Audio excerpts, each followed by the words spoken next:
ঘরে বাইরে প্রচণ্ড চাপে মোহাম্মদ ইউনূস। নির্বাচন এবছরই, এই প্রসঙ্গটি নিয়ে কথা বলবো।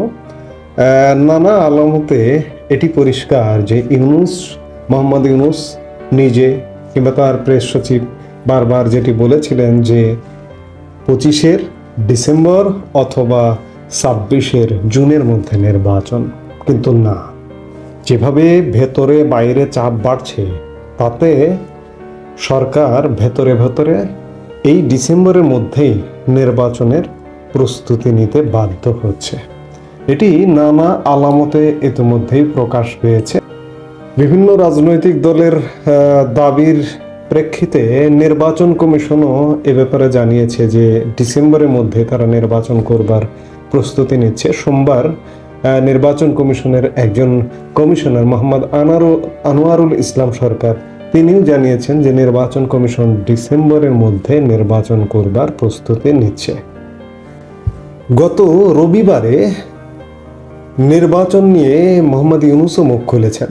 তিনিও জানিয়েছিলেন যে চলতি বছরের শেষার্ধে নির্বাচন অনুষ্ঠিত হতে পারে। এছাড়া আপনারা দেখলেন যে বিএনপির একটি প্রতিনিধি দল, বিএনপি মহাসচিব মির্জা ফখরুল ইসলাম আলমগীরের নেতৃত্বে একটি প্রতিনিধি দল প্রধান উপদেষ্টা মোহাম্মদ ইউনূসের সাথে সোমবার সন্ধেবেলা যমুনায় সাক্ষাৎ করেছেন। প্রতিনিধি দলে আরও ছিলেন স্থায়ী কমিটির সদস্য সালাউদ্দিন আহমেদ, স্থায়ী কমিটির সদস্য মেজর অবসরপ্রাপ্ত হাফিজউদ্দিন আহমেদ। তাদের সাথে আলাপ প্রসঙ্গেও প্রধান উপদেষ্টা মোহাম্মদ ইউনূস জানিয়েছেন যে আমরা ডিসেম্বরের মধ্যেই নির্বাচন দেবার প্রস্তুতি নিচ্ছি। মির্জা ফখরুল ইসলাম আলমগীর বৈঠক পরবর্তী সময়ে একথা মিডিয়াকে জানিয়েছেন এবং মির্জা ফখরুল ইসলাম এটিও জানিয়েছেন যে 15 ফেব্রুয়ারির মধ্যে সরকার এমন একটি আলামত স্পষ্ট করবে। আরেকটি বিষয় খুব পরিষ্কারভাবে লক্ষণীয়, একটি বিশেষ রাজনৈতিক দল, সেটিকে এই জন্যই বলছি যে জামাতে ইসলামী একদিকে বলছে যে ন্যূনতম সংস্কার না করলে নির্বাচন আসলে হওয়া উচিত না। জামাতের আমিরও দুদিন আগে বলেছেন মৌলিক কিছু সংস্কার ছাড়া সুষ্ঠু নির্বাচন সম্ভব হবে না। একদিকে সংস্কার বলছেন, জামাত এই মুহূর্তে রাজনীতির সবচেয়ে ঝানু এবং সবচেয়ে কৌশলী। সংস্কার বলছেন, নানা ধোয়া তুলছেন, একবার বলছেন স্থানীয় সরকার নির্বাচন আগে হলে ভালো হয়, ইত্যাদি নানান কথামালায় দেশবাসীকে এবং অন্যান্য রাজনৈতিক দলকে বোঝাতে চাইছেন যে নির্বাচন বিলম্ব করতে হবে। এবং এমনকি তাদের মনোভাব এমনটাও মনে হচ্ছে কখনো কখনো যে আগামী 10 বছরে যদি নির্বাচন না হয় তাতে তাদের কিচ্ছু যায় আসে না। তবে এ কথা সত্য যে তাদের কিচ্ছু যায় আসবে না, কারণ জামাত এই মুহূর্তে আসলে ক্ষমতাসীন। অলিখিত মানে অসাংবিধানিক যদি বলি, তারাই এক একটা মন্ত্রী পরিষদের সদস্য, প্রধান উপদেষ্টা সব কিছু এনজয় করছেন। বিগত 54 বছরের ইতিহাসে জামাত এমন ক্ষমতা উপভোগ করেননি। এখন যেটি করছেন, আপনারা যদি একটু ডিপলি খোঁজ করেন, প্রশাসন এবং দেশ চালনায় বিএনপি কিন্তু কোনো ভূমিকা রাখছে না। কোন সচিবকে ফোন করছে না, কোন পুলিশের আইজিপি, ডিআইজি, এডিশনাল আইজিপিকে, তাদেরকে কিন্তু বিএনপি ফোন করে না। বিএনপি অন্য কাজে ব্যস্ত। কিন্তু জামাত কোথায় কার পদোন্নতি, আমি আগের ভিডিওতেও বলেছি, দুদিন আগের একটি ভিডিওতেও বলেছি যে কোথায় কার পদোন্নতি হবে, কোথায় কে নিয়োগ পাবে এবং কোথায় কি করতে হবে, এই গাইডলাইন কিন্তু জামাত দেয়।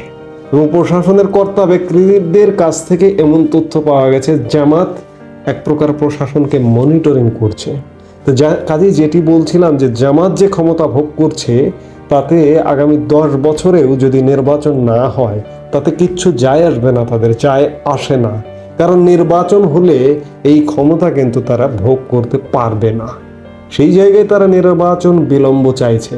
কিন্তু আরেকটি বিষয় লক্ষণীয় যে জামাত এটিও ভাবছে যে যতই বিলম্ব করবার চেষ্টা করা হোক না কেন, দেশের যে পরিস্থিতি দাঁড়িয়ে গেছে, যে বিশৃঙ্খল পরিস্থিতি দাঁড়িয়ে গেছে, চাপের মুখে ডিসেম্বর নয় এমনকি জুনের মধ্যেও নির্বাচন হতে পারে।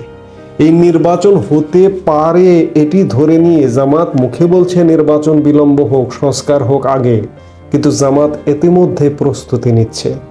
আপনারা খেয়াল করেছেন নিশ্চয়ই যে জামাত নির্বাচন চায় না এই মুহূর্তে, কিন্তু সারা দেশে বিভিন্ন এলাকায় জেলায় জেলায় জামাত ইতিমধ্যেই প্রার্থী ঘোষণা করছে। জামাতের থেকে এগিয়ে নির্বাচনের দিক দিয়ে জামাতের থেকে এগিয়ে কেউ আছে? বিএনপি কি আছে? বিএনপি কি একটি আসনে এখন পর্যন্ত প্রার্থী ঘোষণা করেছে? শুধুমাত্র 2-4 জন শরিক যাদের সমমনা বিএনপির সাথে, তাদের ব্যাপারে সহযোগিতা করতে বলেছে। কিন্তু প্রার্থী ঘোষণার মতো চূড়ান্ত পর্যায়ে বিএনপি কিন্তু এখনো যেতে পারেনি। জামাত, বিএনপি শুধু না, বাংলাদেশের রাজনীতিকে কৌশলের একটা ধোঁকা দেবার জন্য কিন্তু অলরেডি নির্বাচনের কাজ শুরু করেছে। কারণ নির্বাচন এই যে ডিসেম্বর আমরা শুনছি, বিএনপির প্রতিনিধি দলকেও মোহাম্মদ ইউনূস বলছেন যে ডিসেম্বরের মধ্যে আমরা নির্বাচন করবার প্রস্তুতি নিচ্ছি, কিংবা নির্বাচন কমিশন থেকে বলা হচ্ছে যে ডিসেম্বরের মধ্যে আমরা নির্বাচন করবার প্রস্তুতি নিচ্ছি। কিন্তু দেশের পরিস্থিতি এমন হতে পারে যে আগামী জুন জুলাইয়ের মধ্যেও নির্বাচন হতে পারে। সেই প্রস্তুতি কিন্তু জামাত নিয়ে ফেলছে। জামাতের সত্যিকার অর্থে 300 আসনে প্রার্থী রেডি, ফাইন্যান্স রেডি, টাকা কি কোথা থেকে কোথায় অর্থ সংস্থান হবে সেগুলো রেডি। বিএনপি কিন্তু এখনো সেগুলো শুরুই করেনি। আর আওয়ামী লীগ তো এক প্রকার নিখোঁজ, লাপাত্তা। সেই জায়গায় জামাত কিন্তু এগিয়ে আছে। মুখে বলছে নির্বাচন নয়, কিন্তু তারা নির্বাচনের প্রস্তুতিতে এগিয়ে আছে। কাজেই সবকিছু মিলিয়ে নির্বাচনের যে দীর্ঘ সময় দিয়েছিল ইউনূস সরকার শুরুর দিকে, 26-এর মাঝামাঝি কিংবা ডিসেম্বর না, আমি এই মুহূর্তে একটি কথা বলতে চাই, নির্বাচন আরো আগে হয়ে যাবে। আগামী জুন জুলাই ম্যাক্সিমাম অগাস্টের মধ্যে নির্বাচন হবে এবং সেই প্রস্তুতি নিয়েই জামাত এগুচ্ছেন। আপনারা যদি বাঁচতে চান, বিএনপি বা অন্যান্য যারা আছেন, নির্বাচনের প্রস্তুতি ভেতরে ভেতরে শুরু করুন। নইলে জামাতের কৌশলের কাছে বিশেষ করে বিএনপি কিন্তু ধরাশয়ী হবেন।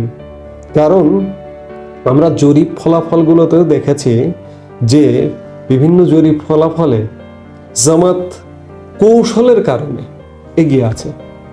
তাদের কৌশল ভিন্ন রকম কৌশল, এবং তারা আসলে সত্যিকার অর্থে তারা ফাংশন করে, তাদের কৌশলটা ফাংশনাল। তারা আগাম ফোরকাস্ট করে কিংবা আগাম গবেষণা করে কিন্তু কাজটি করে। এই দিক দিয়ে তাদের প্রশংসা করতে হবে। সেই জায়গায় তাদের এই যে প্রশংসনীয় রাজনৈতিক কৌশলের কাছে অন্যরা হেরে যাবে কিন্তু। কাজেই আমি যেটি দিয়ে শুরু করেছিলাম যে ইউনূসের চাপ বাড়ছে দেশে বিদেশে, নির্বাচন খুব বেশি না, এবছর তো মাস্ট, ডিসেম্বরের মধ্যে বলছে, কিন্তু আমি বলতে চাই যে আরও আগে নির্বাচন অনুষ্ঠিত হবে। এবং সেটি আমি আবারও বলবো যে মোহাম্মদ ইউনূস নির্বাচন করতে পারবেন কিনা সে ব্যাপারে শতভাগ সন্দেহ আছে। কারণ মোহাম্মদ ইউনূস নিরপেক্ষতার কোনোভাবে পরিচয় দেননি বা দিতে পারেননি। যে কোনোভাবে, যে কোনো চাপে, আন্তর্জাতিক চাপে, অভ্যন্তরীণ নানা রকম বিশৃঙ্খলায় ইউনূস সরকারের পতন হয়ে একটি নতুন সরকার গঠন হবে, এবং সেটি হবে 3 মাসের। এবং 3 মাসের সরকারের পরেই 3 মাস দায়িত্ব পালন করে, এবং ওই সরকারটি শুধুমাত্র নির্বাচনের জন্য আসবে, 3 মাসের মধ্যে নির্বাচন করে দিয়ে চলে যাবে। জামাতের কিন্তু এই শঙ্কা এবং এই প্রস্তুতি আছে, এবং এই প্রস্তুতি নিয়েই কিন্তু এগুচ্ছে। কাজেই অন্যান্য রাজনৈতিক দল সাবধান, আপনারাও নির্বাচনের প্রস্তুতি নিন।